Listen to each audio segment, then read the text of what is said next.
오늘 축성도 십자가였고 우리 찬양, 그죠? 임마누엘 찬양도 십자가였는데 그래서 제가 생각이 납니다. 바울이 복음을 전할 때 고린도전서 2장 2절에 내가 십자가 외에 다른 것 전하지 않는다 라고 고백했던 일, 왜 그렇습니까? 십자가만이 해답이기 때문입니다. 왜 십자가만이 해답입니까? 수고하고 무거운 짐진 자들아 다 내게로 오라 하신 그 주님이 우리에게 십자가를 지게 하십니다. 무겁고 힘든 십자가가 아니라 내가 너에게 지게 하는 십자가는 가볍다라고 했습니다. 그리고 그 십자가를 지게 하시는 주님은 굉장히 온유하고 겸손하다 하셨습니다. 오늘 이 예배 가운데 그 주님의 역사 일어나기를 원합니다. 그래서 오늘 한번 손 붙잡고 고백할까요? 십자가 앞에 나가십시다.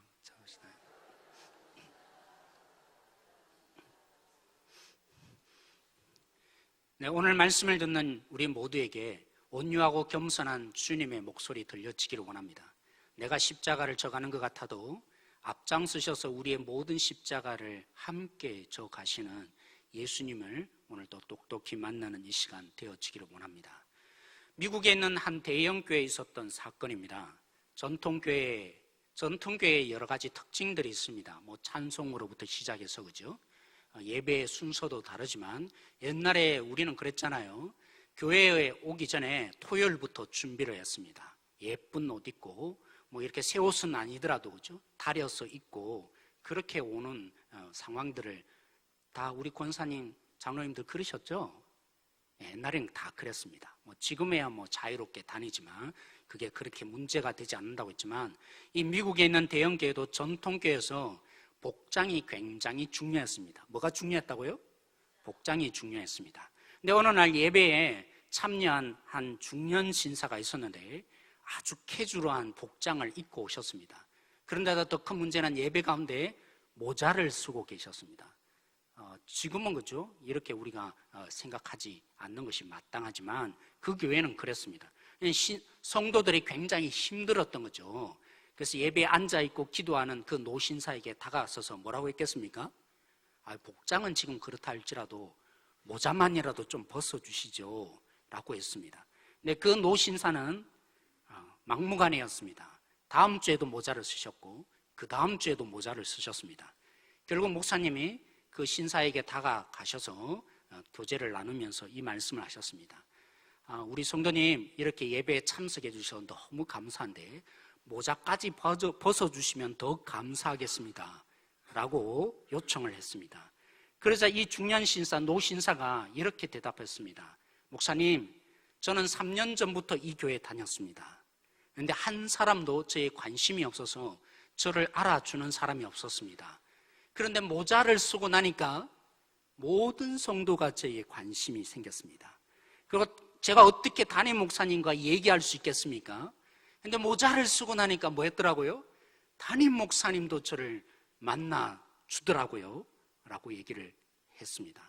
사랑하는 성도 여러분, 오늘 이 사건은 우리가 얼마만큼 칭찬에 굶주려 있는지, 달리 말하면 비판과 비난이 얼마나 교회 안에서도 횡행하고 있는지 그 한 단면을 보여주고 있습니다.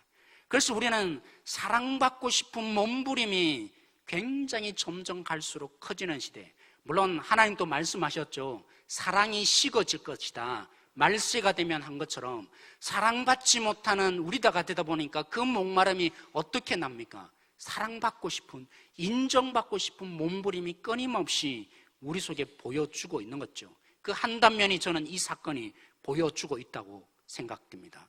여러분, 우리는 하나님의 형상으로 지어져서 그 무한한 하나님의 사랑을 먹고 살아야 사는 존재입니다. 하나님과 교제하면서 그 하나님의 무한한 사랑을 받아야만 제대로 살아있는 존재가 될 수 있습니다. 특별히 자녀들, 왜 부모들에게 하나님이 자녀들을 맡겼겠습니까? 믿음으로만 하나님을 볼 수 있는데 처음부터 어떻게 믿음이 생기겠습니까? 자녀들은 어릴 때부터 보이지 않는 하나님 볼 수가 없습니다. 그래서 부모라는 그 부모를 통해서 하나님의 사랑 흘려보내서 하나님을 만나게 하려는 책임을 부모에게 주신 것이죠. 물론 부모가 온전한 하나님 사랑 다 흘려보내지 못합니다. 그러하다 할지라도 적어도 부모는 하나님을 보여주는, 하나님을 만나게 하는 그 통로가 자녀에게 부모인 것이죠. 그런데 이 역할을 제대로 하지 못하면, 그리고 그 결핍이 커지고 커지면 몸은 점점 어른이 되었지만 여전히 어린아이로 남게 됩니다. 그래서 심리학에서는 이것을 성인아이 또는 내면아이라고 합니다. 몸은 어른이 되었지만 하나님으로부터 그 무한한 사랑을 받지 못하니까 어디로 머물러 있는 겁니까? 저절로 자라지 않습니다. 육체는 저절로 자라게 되어 있는지 모르지만 결핍을 느낀 우리가 어린아이로 그대로 머물러 있더라는 것입니다. 그 어린아이, 내면아이의 특징이 뭡니까? 견디지 못합니다. 조금만 어려워도 그 어려움을 이겨내지 못합니다. 왜요? 어린아이니까요. 어떻게 문제를 이겨내겠습니까? 조금만 불안하면 그 문제를 이겨낼 능력이 그에게 없습니다. 어른이 되고 나서도 말입니다. 그리고 어린아이의 특징이 뭡니까? 자기 하고 싶은 대로 하는 거죠. 안 되면 땡깡을 부리죠. 그죠? 막 울면, 떼쓰면 어른이 줄 것 같으니까 결국에는 자기 뜻대로 하다가 안 되면 그 일에 막히면 분노로 결국 표출합니다. 마찬가지죠. 오늘 이 시대에 보면 모두가 분노합니다. 조그만 일에도 다 분노합니다. 왜요? 충분한 하나님의 사랑을 누리지 못하니까 어린아이처럼 되니까 내 뜻대로, 내가 기대한 대로, 내가 소망하는 대로 이루어지지 않는 이 사건에 견디지 못하는 겁니다. 쉽게 분노가 우리 속에 일어나는 거죠. 그리고 어떤 성격이 나타납니까? 틈만 나면 비난합니다.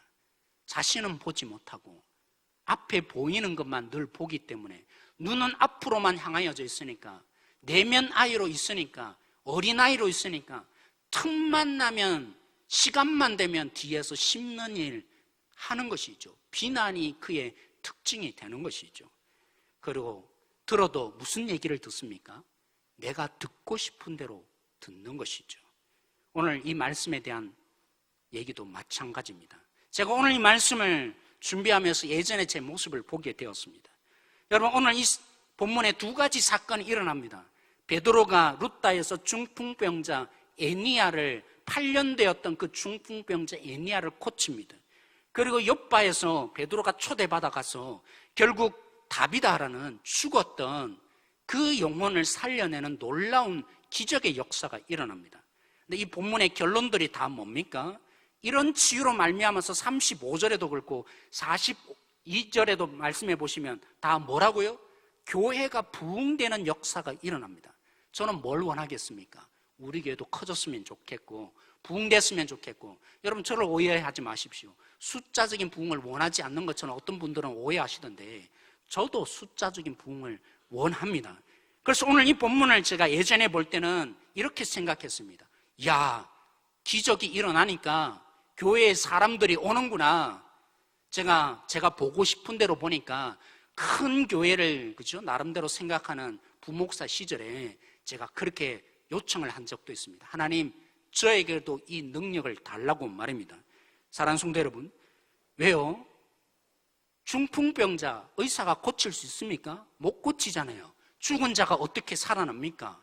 근데 만약에 제가 그 능력이 있어서 중풍병자를 고치면 의사에게도 고침받지 못하던 사람이 어디로 오겠어요? 마지막 희망을 안고 교회로 오게 될 것입니다. 그래서 복음을, 그들은 낫고 싶어서 왔지만 복음을 전할 수 있는 기회 생기지 않을까요? 그렇게 되면 우리 교회도 큰 교회 되지 않을까요? 이런 그죠? 제 나름대로의 제가 생각하는 말씀으로 해석한 거죠. 근데 여러분, 오늘 이 본문을 조금만 주의해서 보면 그렇지 않습니다. 오늘 32절의 시작에 보면 시간이 기록되어 있습니다. 언제라고요? 그때라고 하면서 우리를 주의를 불러일으킵니다. 그때가 언제였습니까? 2주 전의 말씀, 바울이 다메섹 도상에서 예수 그리스도를 만난 즉시로 복음을 전했는데 그 복음을 듣고 예수님을 믿는 자들이 되는 게 아니라 유대인들이 핍박을 가했습니다. 그 핍박 때문에 어디까지 왔어요? 예루살렘에 왔는데 성도들도 이 바울을 믿지 않습니다. 그리고 이 유대인들이 바울이 전하는 복음을 듣고 분노가 일어나서 바울을 죽이려고 했던 사건, 고난의 사건이 있었던 바로 그때였습니다. 그 고난이 고난으로 끝난 것이 아니라 오히려 그 고난이 일어났던 현장 속에 예루살렘 교회가 어떻게 되었다고요? 부흥이 일어났습니다. 주를 믿고자 하는 그 돌아옴의 역사가 일어나게 되었던 것이죠. 그렇습니다. 그때가 언제의 그때였습니까? 십자가의 고난이 있는 그때에 부흥의 현장들이 일어났다 한편으로는 나타납니다. 그리고 여러분 34절에 베드로가 8년 된 이 중풍병자 어떻게 고쳤습니까? 저라면 일어나라, 내게 치유의 능력이 있으니까 고쳐지십시오 라고 기도했을 것입니다. 그런데 오늘 애니야에게 베드로가 어떻게 말했던가요? 내가 능력이 있으니까 고쳐지라 이렇게 말하지 않았습니다. 고칠 때도 뭐라고 했습니까? 예수 그리스도가 너를 고친다. 우리는 종종 그렇습니다. 긴박한 상황이 되면, 오늘 이번 주에 제가 묵상이 된 게 그렇습니다. 열심히 기도 잘해주시는 분들이 있습니다. 중보기도 잘해주시는 분들이 있습니다. 그래서 어떤 어려운 문제를 만나면 정말 다급하면 저에게도 기도 요청을 하고 어떤 분에게 새벽기도 열심인 분에게 기도 요청을 하기도 합니다. 근데 사랑하는 성도 여러분, 여기에 함정이 있는 것입니다. 누구를 의지하는 거예요? 누구를 바라보는 거예요? 모르는 사이에 기도 열심히 하는 그 사람 때문에 고침을 받을 것 같은, 문제가 해결될 것 같은 그런 인도가 우리에게 나타나요. 저도 마찬가지죠. 여러분이 저를 의지하시면 절대로 안 됩니다. 낭패를 봅니다. 제가 목회자다운 것이 뭡니까? 오늘 이 베드로처럼 여러분들이 저를 보는 게 아니라 누구를 보게 합니까? 예수 그리스도를 보게 하는 것이죠. 저만 보면 저는 무능력하고 보잘것없는데 제 속에 역사하시는 하나님이 보여야 하는 것이죠. 오늘 이 베드로가 능력으로 고친 게 아니라 누구를 선포했습니까? 예수 그리스도가 너를 고친다고 그의 능력을 보게 한 것이 아니라 그에게 능력을 주신 예수 그리스도를 보게 하니까 고침을 받고 난 뒤에 모든 사람이 뭐 했더라고요? 예수를 믿었더라. 베드로를 믿은 게 아니라 베드로에게 고침을 받고 달려오는 것이 아니라 예수를 믿었더라 라고 하는 것이죠. 오늘 마지막에 있었던 다비다를 고치는 사건을 보십시오. 오늘 이 다비다는 굉장한 이런 성품의 능력을 가진 것 같습니다. 그러니까 죽은 것이 너무나 안타까워서, 하나님께 돌아가는 것이 너무나 안타까워서 함께 있었더라면 우리 교회에 더 유익이 되었을 텐데, 혹시 여러분 그런 분 있습니까? 저 사람만 있었다면 얼마나 좋을까. 오늘 이 다비다를 왜 고치고자 그들이 베드로를 요청했습니까? 이 놀라운 여러 가지 역사를 함께하며 아픔을 돌보는 그가 있으면 더 좋을 것 같아서, 그래서 이 욥바로 베드로를 요청해서 고쳐달라고, 죽었는데 죽어가는 것이 아니라 이미 죽은 자 기도해서 고쳐달라고 베드로에게 요청합니다. 근데 그 베드로가 고치는 부분을 잘 보십시오. 오늘 이 베드로를 보면 누가 보이느냐면, 제가 조금 전에 말한 것처럼 예수님이 보인다는 것이죠. 베드로가 그냥 죽은 자여 살아나라 이렇게 하지 않았습니다. 베드로의 이 고침의 사건 자막에 한번 보여주실까요? 네, 이미 지난데 세 번째 보여주시기 바랍니다. 다비다를 고치는 이 사건, 누가복음에 동일한 사건이 있는데 야이로의 딸이 죽었습니다. 그를 고치는 모습과 너무나 극히 닮아 있습니다. 베드로가 여기에 지금 슬퍼하며 함께 있는 그 모든 무리를 내보내고 베드로 혼자 거기에 앉아서 기도합니다. 오늘 누가복음 8장에도 야이로를 예수님이 고칠 때 아이의 부모 외에는 아무도 남지 말게 다 내보냅니다. 그리고 이 베드로가 뭐라고 했던가요? 일어나라. 잘 아시죠? 야이로의 딸에게 예수님 뭐라고 했습니까? 달리다고 일어나라 한 얘기와 똑같습니다. 일어나라고 했으면 일어난 거 아닙니까? 그런데 오늘 이 베드로가 손을 내밀어 일으켰다. 일어난 건데 어떻게 또 손을 내밀어 일으킵니까? 누가복음 8장 54절에 보시면 야이로의 그 딸을 고칠 때도 예수님이 어떻게 하신 겁니까? 아이의 손을 잡아 일으켜서 부활했다, 다시 살아났다, 그 모든 사람들에게 예수님의 이 부활의 권능을 보여주는 사건. 그래서 닮아 있습니다. 정말 성경을 조금이라도 아는 사람이라면 다비다를 고치는 베드로를 통해서 누가 보입니까? 예수님이 보인다는 거죠. 그래서 여러분 기억나십니까? 제가 여러분한테 그렇죠? 처음 사도행전 1장을 설교하며 첫 설교의 메시지가 뭐였습니까? 예수님이 죽으신 것으로 끝난 것이 아니라 부활하셔서 오늘 여전히 우리 속에 살아 역사한다. 기억나시죠? 제가 너무 여러분의 능력을 믿은 겁니까? 지난주 설교도 잘 생각이 안 나는데, 그죠? 어떻게 1월 달에 설교한 내용이 생각나겠습니까? 그래서 어떤 분들은 생각나신다 하시더라고요. 진짜 아닌지는 모르겠지만 아무튼 그렇습니다. 여러분, 예수 그리스도가 오늘 여전히 하나님 우편에 계시지만 우리 속에 살아서 역사하시는 주님입니다. 이게 사도행전을 통해서 보여주고 싶은 정명의 내용인 거죠. 근데 그 예수님이 누구를 통해서요? 제자들을 통해서, 이 바울과 베드로 같은 이 사도들을 통해서, 예수님의 부르심에 응답하고 믿었던 우리들을 통해서 오늘 이 땅 가운데 여전히 주님이 살아계신다, 부활한 주님이 살아계신다, 우리에게 선포하고 있는 거죠. 그래서 믿으라, 사도행전을 통해서 선포하고 있는 거죠. 바로 오늘 이 사건을 보십시오. 우리가 이 사건 속에 어떻게 베드로가 능력으로 고쳤냐, 죽은 자도 살리네, 이게 아닌 거죠. 오늘 이 베드로의 모습 속에 그렇구나, 우리 주님이 여전히 베드로를 통해서 살아서 부활한 주님으로 계시는구나, 오늘 이 본문을 통해서 깨닫게 하는 거죠. 근데 저는 어떻습니까? 내 보고 싶은 대로 보니까, 내가 원하는 대로 말씀을 보니까, 어린아이처럼 그렇게 본문을 보니까 능력 하나 있었으면 좋겠다, 그 능력이 내게 있으면 교회가 부흥하지 않을까 라는 생각을 한 거죠. 그렇다고 여러분 오해하지 마십시오. 제가 능력 자체를 부인한 게 아닙니다. 저도 방언할 줄 알았고 치유의 능력이 있었고 기도하는 가운데 여러 가지 은사들이 나타나는 경험이 제게 없었다면 제가 이 얘기를 하지 않습니다. 제게도 그런 능력이 하나님이 주셨어요. 근데 사랑하는 성도 여러분, 그 능력 자체가 나쁘다, 부정하다라고 제가 말하고 싶은 것이 결코 아닙니다. 사랑하는 성도 여러분, 32절에 뭐라고 시작했다고요? 그때에, 그쵸, 십자가의 고난으로 예수 그리스도가 전파되고 예수님을 믿는 부흥의 역사가 일어나는 게 맞습니다. 그런데 복음은 십자가의 고난만 얘기합니까? 죽음만 얘기합니까? 아니죠. 십자가 속에 부활하신, 사단을 무너뜨리고 승리하신 능력의 주님, 우리를 온전히 그 하나님의 나라로 회복시키시는 십자가로 승리하신 부활의 주님도 복음에 있는 거죠.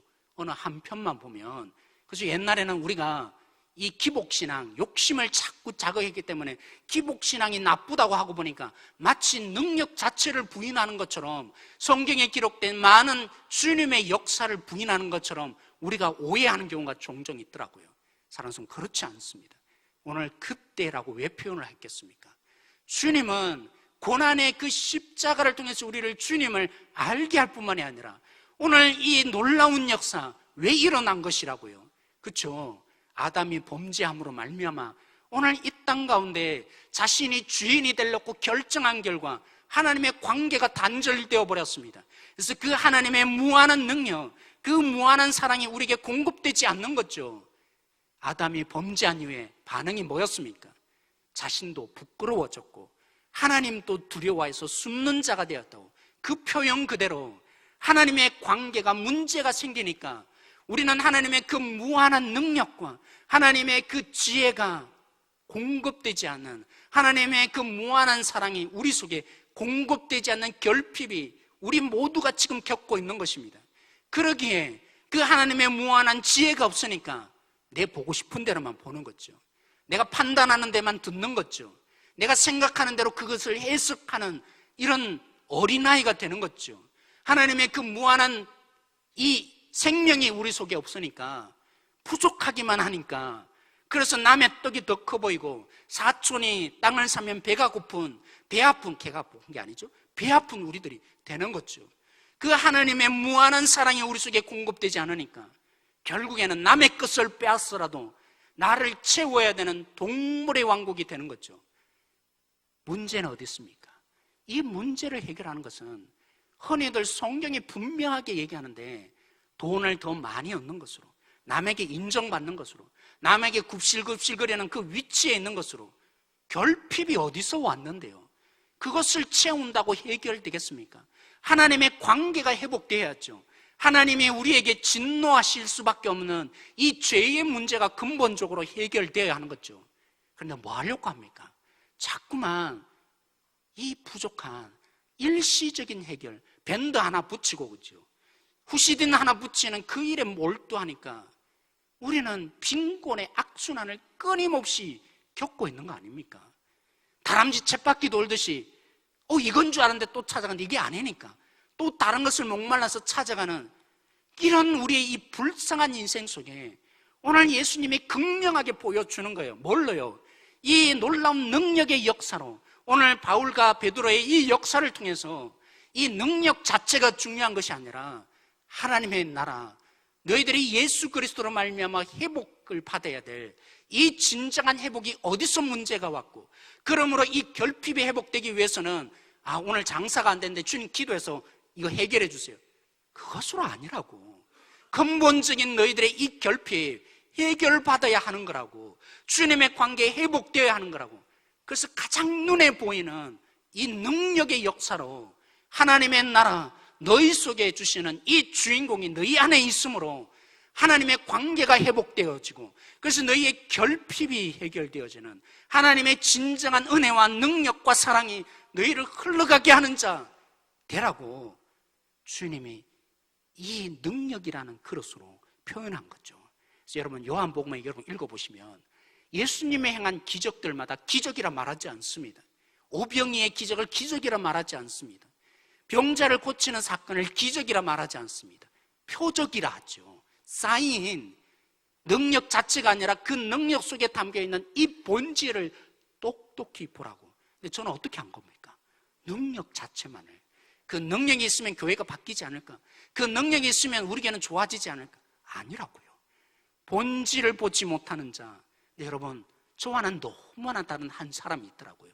예수 그리스도가 그 안에 있고, 그러므로 주님이 그 영혼을 다스리는 자, 주님이 주인된 그 한 영혼, 빌립보서 1장에 보면 누가 나옵니까? 바울이 감옥에 갇혀 있습니다. 많은 그리스도인들이 예수님을 처음 믿고 보니까 이 사건이 이해되지 않는 겁니다. 어떻게 하나님의 사자가, 하나님의 사도가 감옥에 갇혀 있느냐고. 그렇게 사도도 지켜줄 수 없는, 하나님의 종도 지켜줄 수 없는 하나님이라면 우리가 왜 믿어야 하는 거냐고. 바울이 감옥에 갇힌 사건 때문에 많은 혼란과 위험이 그들 속에 찾아왔습니다. 그래서 빌립보서 1장에 뭐라고 얘기합니까? 여러분 크게 오해하셨습니다. 여러분의 심정 속에 여러분이 보고 싶은 것만 보니까 진짜가 안 보이는 거죠. 여러분, 제가 왜 감옥에 갇혀 있습니까? 이 감옥에 갇혀 있음으로 인해서 복음이 얼마나 진전이 이루어진지 아십니까? 왜요? 바울이 감옥에 가지 않았더라면 바울을 감옥에 넣었던 사람들, 그리고 그들은 단순히 종들이 아니에요. 간수들. 그 간수들은 오늘날 말하면, 그죠? 우리나라로 표현하면 고급 공무원들이에요. 바울이 평소에 그들에게 복음을 전할 수 있었겠습니까? 만날 수도 없는 그 영혼들. 하나님이 그들을 불쌍히 여기셔서 바울을 감옥에 넣음으로 말미암아 24시간 바울과 함께 하는 거죠. 한쪽에는 다른 간수와 쇠고랑을 같이 차고, 다른 한쪽에는 쇠고랑을 같이 차는 가운데 바울이 뭐 했겠어요? 예수 그리스도를 전파하지 않았겠습니까? 그런 가운데 바울이 깨닫게 된 거죠. 내가 감옥에 갇힌 것이 아니라 복음에 갇혀 있노라. 나는 주님이 진정한 이 자유의 능력으로 오늘 여기에 서 있노라. 우리는 어떻게 봅니까? 조금 문제를 만나고 어려움 보면 어린아이여서 하나님 왜 이러시는 거예요? 하나님 왜 이렇게 내가 충성을 다했는데 이렇게 하시는 거예요? 바울은 달랐다, 그렇죠? 바울이 원래부터 달랐던 자가 아니라 바울은 예수 그리스도조차 모르는 예수님을 핍박하는 놈이었습니다. 제가 놈이라 표현해서 죄송하지만 그 예수님이 그 안에 계시니까, 그 예수님이 바울을 사로잡으니까, 바울을 온통 다스리는 주님이 되어주시니까 바울이 이 사건이 달리 보이기 시작한 거죠. 내가 감옥에 있는 것이 아닙니다. 나는 하나님께 갇혀서 저 영혼을 하나님 전하라고 하나님이 보내신 자리입니다. 심지어는 바울이 어떻게 고백합니까? 2인자 그룹이었던 지도자들이, 심지어 지도자라는 사람들이 바울의 감옥에 갇혀놓으니까 이제 기회라는 거죠. 이제까지 모든 성도들이 바울만 바라보는데 지금이 기회다. 우리가 더 큰 자가 되자. 복음을 전하면 많은 사람들을, 성도를 교회로 오게 할 텐데, 바울은 복음을 전하다가 감옥에 갇혀 있는데 성도들이 어떻게 이해하겠냐고. 복음을 전하여서 교회로 데려오는 우리를 보고 우리가 더 큰 자라고 하지 않겠느냐. 이 소문이 감옥에 있는 바울에게 들렸어요. 저라면 참 너무한다. 어떻게 이렇게까지 분쟁하고 다투느냐? 어떻게 하나님의 복음도 이렇게 이용하는 놈들이냐? 저는 그랬을 것입니다. 근데 바울은 뭐라고요? 내가 기뻐하고 기뻐한다 했습니다. 복음을 잘못 전하는 그들이었지만, 오직 복음이 전파됨으로 말미암아 그들의 동기는 잘못되었지만, 그래서라도 복음이 전파됨으로 예수가 전해져서 예수님을 믿게 되는 역사가 있지 않느냐? 나는 괜찮다 하는 정도가 아니라 복음이 전파됨으로, 주가 나타남으로 나는 기뻐한다 라고 바울이 얘기했습니다. 사랑하는 성도 여러분, 어린아이의 특징이 뭐였습니까? 주님의 주인 되지 않고 내가 어린아이면 모든 중심을 나로 두고 살죠. 그래서 인정받아야 되는, 인정받지 못하면 섭섭해지고 자기 뜻대로 안 되면 성질내는 그 내면 아이, 그 모든 것들이 어떻게 극복이 됩니까? 제가 이런 상담하는 분에게 물었어요. 내면 아이 어떻게 여러분은 치유합니까? 저는 더 큰 능력을 말하고 싶어요. 오늘 이 바울이 어떻게 자기가 드러나지 않아도, 자기가 심지어는 낮아지는데도 그는 기뻐합니까? 그 안에 예수님이 계셨던 거죠. 예수님의 다스리는 놀라운 역사, 그러므로 그에게 그 능력이 나타난 거죠. 사랑하는 성도 여러분, 오늘 이 말씀을 우리 함께 읽기를 원합니다. 고린도후서 4장 7절 말씀입니다. 고린도후서 4장 7절 말씀, 우리 같이 읽도록 하겠습니다. 시작. 우리가 이 보배를 질그릇에 가졌으니 이는 심히 큰 능력은 하나님께 있고 우리에게 있지 아니함을 알게 하려 함이라. 오늘 이 본문에 제가 파란 글씨로 써놓은 부분을 여러분 좀 집중하셨으면 좋겠습니다. 여러분, 빈수레가 뭐 하다고요? 요란한 겁니다. 그 안에 없으니까 그 빈수레가 요란한 것입니다. 아무것도 없으니까 약해 보이지 않으려고 최대한 최고로 자신을 포장하게 되어 있는 것이죠. 비어 있으니까 남의 말에 쉽게 휘둘리는 것이죠. 인정받는데 쉽게 휘둘리고, 칭찬받지 못하는 것에 주눅들고, 비난하는 것에 이리저리 흔들리는. 그래서 어떻게 하면 조금 더 칭찬받을까? 왜요? 내 안에 비어 있으니까. 비어 있으니까 당연한 거죠. 주의 일을 한다고 하면서도 뭐라고 합니까? 알아달라고. 내가 이렇게 열심히 한다 좀 알아달라고.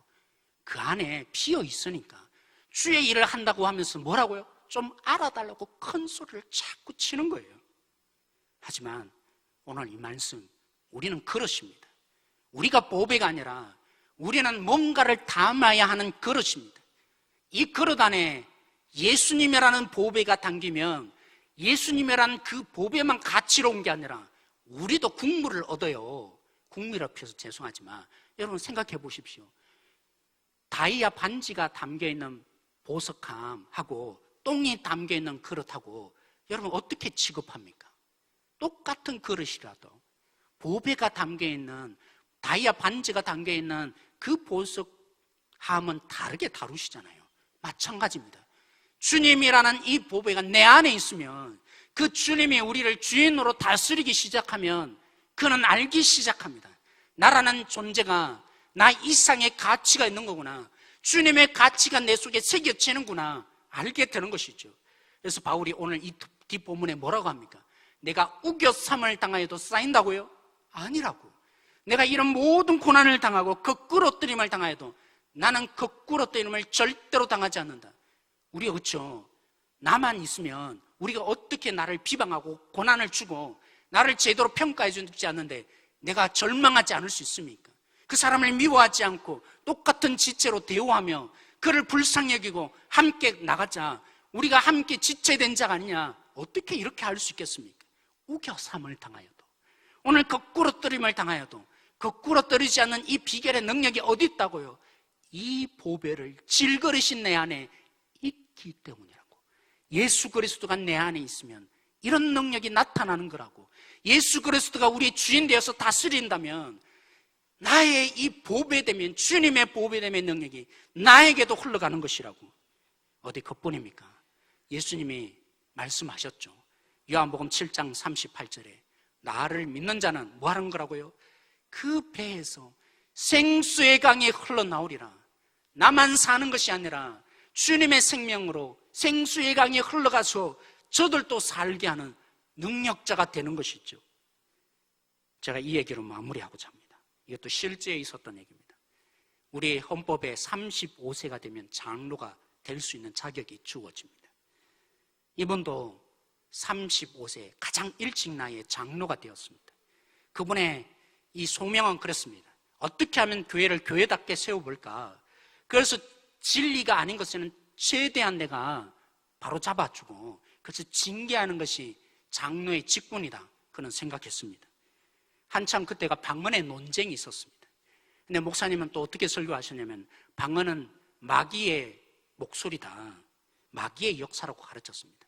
이 얘기를 듣고 보니까 딱 맞았어요. 그래, 내가 해야 될 일은 바로 이거다. 주님의 부르심은 이거구나. 그래서 그가 어떻게 했냐면 새벽 기도 때마다 그렇죠. 불이 꺼지고 기도하잖아요. 말씀 전가하는데 기도하면 몰래 뒤에 다가서서 저 사람이 방언을 하나하나 쳐다보고 있더란 거죠. 이 소문이 퍼지고 나니까 어떤 성도들은 기도하고 싶은데 기도가 안 되니까 이 방언을 해서는 안 되니까 이 수건을 입에 물고 기도하는 일까지 벌어졌습니다. 또 그러니까 또 찾는 거죠. 그래서 어떤 성도들은 안 되겠다.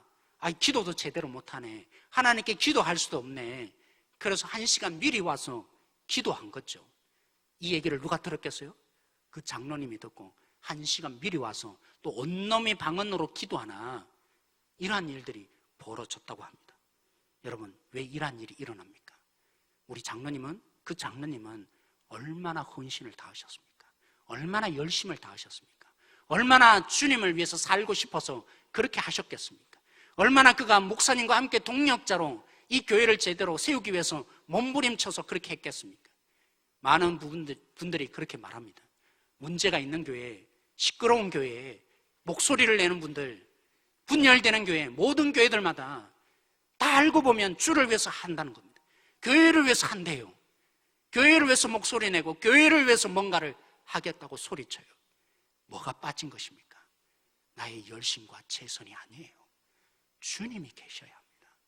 주님이 내 안에 있지 못하면, 주님이 주인 되어 다스리지 못하면 이런 어처구니 없는 일, 그 열심과 최선과 헌신으로 남을 죽이는 일을 하게 되는 것입니다.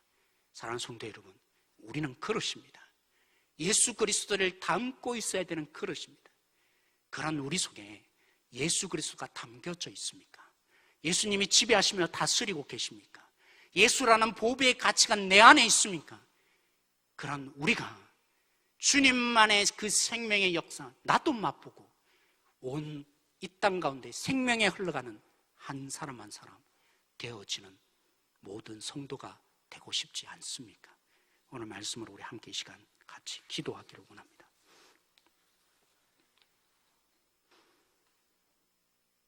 사랑하는 성도 여러분, 우리는 하나님의 형상으로 지어져서 하나님의 그 무한한 사랑을 받아야만 삽니다. 물질 있어야겠죠. 명예도 얻어야겠죠. 인정도 받아야겠죠. 그러나 그게 근본적인 우리의 치유책이 아닙니다. 오늘 이 관계의 단절 있는 분들이라면 주님께 나오셔야 합니다. 오래전에 주님을 만났다고요? 아니요. 어제의 하나님만이 아니라 오늘 또 살아계신 하나님이십니다. 내일 또 살아 역사하시는 하나님입니다. 과거의 하나님으로 살지 마십시다. 오늘 우리가 그 주님이 만나줘야 될 이 관계의 단절이 있는 분들 부르짖어야 할 것입니다. 주님, 내 안에 주님이 없습니다. 주님으로 가득 차게 하셔서 주님의 가치로 오늘 여기 속에 살게 하여 달라고. 열심히 있습니까? 최선이 있습니까? 교회를 걱정하십니까? 아니요. 그것만으로 안 됩니다. 주님이 자정하셔서 보배로 우리를 다스리셔야 나도 살고 다른 사람도 삽니다. 심지어는 이 땅에 있는 저 영혼을 살리는 생명의 그 역사가 우리를 통해서 흘러가게 될 것입니다. 오늘 주님이 우리 안에 있습니다. 주님의 보배를 담고 있는 그릇으로 인정하시며 오늘 이 시간 함께 기도하며 나가길 소망합니다. 같이 기도하시겠습니다.